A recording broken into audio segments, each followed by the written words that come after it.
The Blue Hole, situated in the Red Sea within the Sinai Peninsula of Egypt, is renowned among numerous blue holes worldwide for its remarkable peril. This assertion is substantiated by a series of alarming incidents that have taken place here. Tariq Omar is a professional technical diver and instructor. Unofficially, he has acquired the nicknames Bone Collector and Gravekeeper due to his involvement with the Blue Hole in the Sinai Peninsula of Egypt. The Blue Hole is a renowned dive site attracting both novice and expert divers from around the world. However, it is also recognized as one of the most perilous dive sites globally. The number of fatalities related to diving in the hole is estimated to be at least 130, but some sources suggest it could be over 200. Given the absence of official records, the exact figure remains uncertain and might be even higher. Tariq has been engaged in the majority of body recoveries at the Blue Hole since the late 90s, although he cannot recall the names of all the divers he has recovered.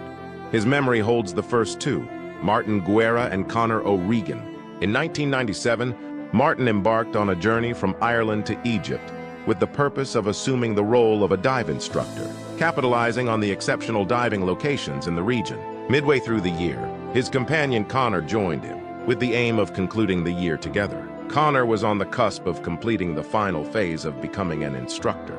Thus, both individuals possessed extensive experience and were regarded as cautious and meticulous divers by their acquaintances. Their profound passion for diving prompted this expedition to serve as a trial run for their ambitious plans upon their return to Ireland. Their objective was to thoroughly assess the area in order to establish a travel agency specializing in overseas dive tours. In November of that same year, approximately a month before their departure, they visited the renowned Blue Hole dive site. This excursion was part of a larger trip organized by PADI, a globally recognized diving organization, attracting a multitude of other proficient and dedicated divers. During the course of the dive, Martin and Conor became separated from the group, finding themselves in isolation without any companions in close proximity. Inadvertently, they descended beyond the prescribed limit for their gas mixture, resulting in a loss of consciousness. Subsequently, their regulators became dislodged from their mouths, causing them to descend to a depth of 65 meters, 213 feet. The remaining divers became aware of the situation only upon resurfacing, when it became apparent that the two men had failed to return as scheduled. Hastily, the divers retraced their path to conduct a search, but regrettably, their discovery came too late. Their account mirrors those of numerous others who have ventured into the Blue Hole, where conscientious and adept divers venture forth, but do not emerge. To address the question of the Blue Hole's lethality, it is essential to first establish a comprehensive definition of this geological formation. During previous glacial periods, the ocean levels were notably lower, exposing numerous surface caves and sinkholes. Over time, the relentless force of rainwater eroded these surface caves, much like it does with limestone. As the sea levels gradually rose, the erosive impact of the saline seawater intensified this process. Consequently, many of these surface caves collapsed, forming expansive circular voids that are now submerged beneath the water's surface. The outer periphery of these voids comprises rock formations that are resistant to dissolution. Unlike the inner regions, within the stable rim, the depth of these voids plunges dramatically, far surpassing the surrounding seafloor. A prominent illustration of this phenomenon is the Great Blue Hole off the coast of Belize. While its periphery reaches a depth of merely 10 meters, 33 feet, it descends vertically to an astonishing 124 meters, 407 feet. This stark contrast in depth gives rise to the observable variance in color. The edges typically exhibit a vibrant blue hue characteristic of tropical waters, while the middle portion appears a deep, dark blue akin to the open ocean. Another consequence stemming from the contrast in depth is the inadequate water circulation within these sinkholes, particularly at greater depths. The bottoms of many blue holes are entirely deprived of oxygen, rendering them desolate and alien in comparison to the surrounding waters. These globally distributed blue holes provide distinctive diving conditions. Generally, they lack currents due to their isolation from the rest of the water, rendering them more accessible and convenient for diving purposes. Some are situated in close proximity to the shore, enabling divers to simply walk a few feet from the beach into waters that extend hundreds of feet deep. These factors contribute to the popularity of blue holes among scuba divers and even free divers. Unfortunately, a definitive explanation for the high fatality rate and the notorious reputation of the blue hole near Dahab remains elusive. The absence of official records regarding dives and fatalities makes it impossible to accurately compare the fatality rate with the average for diving. It is uncertain whether the site is genuinely more perilous or if the high death toll can be attributed to the sheer volume of dives that occur there.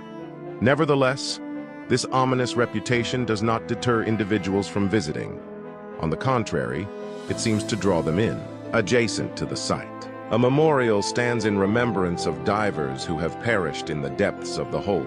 Prospective divers often take a moment to observe these plaques before embarking on their own underwater journey, hoping to avoid becoming the next name inscribed upon them, due to the immense size and depth of the hole. Some divers are not located until long after their disappearance, rendering recovery efforts impractical due to decomposition. Morbidly, divers frequently capture video footage of their dives in the blue hole, and during subsequent review, equipment belonging to those lost can sometimes be observed resting amidst the sand or rocks on the seabed. One potential explanation for the peril associated with the hole in Dahab lies in its distinctive structure. As one descends beneath the water's surface, the walls gradually constrict, akin to a funnel. At a depth of 52 meters, 170 feet, a substantial arch is present on the far side of the hole. This arch leads to a tunnel, measuring 26 meters, 85 feet in length, that descends diagonally until it breaches the wall of the hole and opens into the vast expanse of the open ocean. Subsequently, there are rapid and incremental decreases in depth, ranging from 120 meters, 390 feet at the tunnel's exit, to a staggering 800 meters, 2,600 feet. These steep descents necessitate the use of technical diving equipment, as regular air becomes toxic at such extreme depths. The swift descent from the water's surface may inadvertently cause divers utilizing regular air to descend too hastily, unaware of the true depth they have reached. Consequently, nitrogen narcosis may ensue, leading to disorientation and potential loss of consciousness. It is worth noting that fatalities have occurred not only among divers breathing regular air at the site. In 2011, an individual named Igor, possessing considerable diving experience with 400 dives logged, intended to conduct a technical dive to a depth of 150 meters, exceeding the hole's actual depth by 50 meters. After reaching the arch at 50 meters and encountering another diver at 90 meters, who observed Igor appearing unsteady but still signaling his well-being, Igor proceeded further to 120 meters and eventually reached his deepest depth of 150 meters. Upon landing roughly on a ledge at this depth, he commenced his ascent. However, at 130 meters, Igor began to experience hyperventilation, which rapidly escalated into a state of complete panic. In a moment of distress, he ascended to the surface without adhering to the necessary decompression stops. This rapid ascent, lacking decompression stops, evokes a sense of terror. The dissolved gases within his blood expanded abruptly, resulting in severe pain and the obstruction of blood vessels. As his head emerged from the water, he cried out in agony, and within minutes, he succumbed to his injuries. It is important to note that Tariq did not need to retrieve Igor's body. Another reason why the blue hole poses a significant risk is the laxity in local diving regulations. While there is some level of regulation in place, financial incentives often override adherence to these rules. Although most dive shops are licensed, there are some that operate without proper authorization. Competition within the industry leads to price reduction, tempting certain instructors and guides to disregard safety protocols for monetary gain.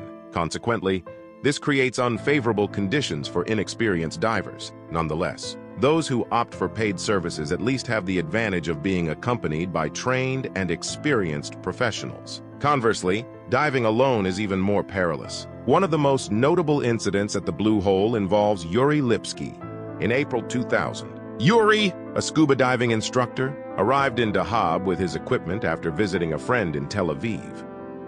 Diving the Blue Hole had always been a long-held aspiration for Yuri. However, he had made a promise to his father not to engage in any foolish or hazardous activities, so he sought out a diving companion. After a few hours, Yuri managed to find a local individual to accompany him. During Yuri's dive, he recorded video footage. The video commences at the surface, showcasing fellow divers, vibrant coral reefs, an abundance of fish, and crystal-clear blue water. Yuri meticulously adjusts his camera, potentially affixing a lens cover to safeguard it against pressure. He directs his attention towards two divers positioned ahead, observing the elongated streams of bubbles emerging from their regulators. Yuri steadily approaches them, almost making physical contact, before diverting his gaze towards the abyss below, gradually advancing towards the bubbles emitted by divers at greater depths. I will now proceed to Yuri's descent, where he shifts his focus and directs his gaze towards a diver positioned below him, potentially the local individual he brought along. Yuri swims past this diver, gazing up at the sun shining through the water's surface, and then redirecting his attention downwards towards what appears to be the bottom. However, in reality, it is the inner wall of the hole. The water has significantly darkened at this point. Pay close attention to Yuri's breathing as he descends. Occasionally, you will catch glimpses of the inner wall in the lower part of the frame. Take note of how the water becomes increasingly darker at certain moments. It is important to mention that Yuri is using regular air, and as he continues to descend, the effects of nitrogen narcosis become more pronounced. Consequently, his ability to control buoyancy diminishes as the pressure increases. The water is remarkably dark. Yuri consults his dive computer, which indicates a depth of 81 meters, 265 feet. It is worth noting that regular air is not recommended beyond 40 meters. Yuri is approaching a depth almost twice that limit. Over the next few moments, he encounters difficulties along a ledge. His equipment is excessively heavy, and he desperately attempts to swim upwards. Unfortunately, it becomes apparent that it is already too late. The camera abruptly cuts off as Yuri navigates this terrifying situation. 40 minutes later, upon Yuri's failure to return, it became evident to everyone what had transpired. His parents were promptly notified, and his father promptly arrived in Dahab the following day. After earnestly beseeching the locals, Tariq willingly undertook the task of recovering Yuri's lifeless body. Remarkably, Yuri was found at a depth of 93 meters, resting on the seabed. Miraculously, his camera remained intact. However, prior to examining the footage, Yuri's father expressed his desire to transport it back to Israel. Subsequently, in a hotel room the subsequent evening, Yuri's father, accompanied by two local officials, embarked on an unsettling viewing experience of the footage. Initially, the footage appeared to be ordinary, but it soon transitioned into a truly horrifying sequence. It is important to note that the footage we have just witnessed comprises only a fraction of the full 5.5-minute video. It is exceedingly difficult to ascertain the thoughts and emotions that consumed Yuri as he lay there, fully aware of the impending outcome. No individual has ever encountered a comparable situation and lived to tell the tale. If one were to find themselves a few minutes into a technical dive and witness a distressed diver descending beyond 80 meters, the notion of them merely seeking attention would be the last to cross their mind. Regrettably, Yuri's inaugural and final dive at the Blue Hole concluded in tragedy. Recognizing the potential deterrent effect, his father handed over the footage to local authorities, with hopes of dissuading others from similar endeavors. However, contrary to expectations, the video achieved viral status. Visitors now flocked to the Blue Hole, driven by a desire to confront their fears, all inspired by Yuri's ill-fated expedition. Thank you for watching this video. Hit that like button and subscribe to my channel for more interesting videos.